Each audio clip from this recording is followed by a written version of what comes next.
Hey everyone, welcome back.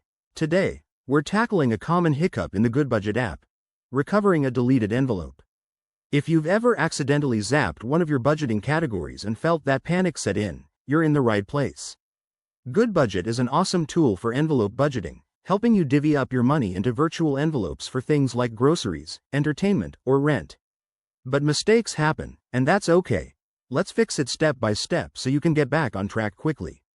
First things first, make sure you have the Goodbudget app open on your phone or computer. If you're not already logged in, go ahead and sign in with your account details. Once you're in, head over to the main dashboard. Look for the Envelopes tab. It's usually front and center. This is where all your budgeting magic happens. Now, here's the key part. Goodbudget has a built-in way to recover deleted items. Tap or click on the Envelopes tab, and then scroll down or look for a section labeled Deleted or Trash. It's like a safety net for your budgets. If you don't see it right away, try using the search function or checking the app's settings menu. Sometimes it's hidden there.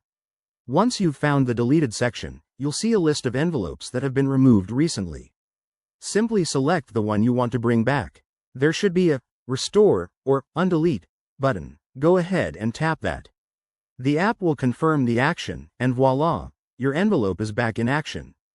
Double check by going back to your main envelopes list to ensure everything's as it should be. If for some reason this doesn't work, it could be due to app glitches or if the deletion was permanent. In that case, try restarting the app, updating it to the latest version, or reaching out to Goodbudget's support team. They're super helpful. Remember, always back up your data regularly to avoid future headaches. There you have it, folks. Recovering a deleted envelope in Goodbudget is straightforward once you know where to look.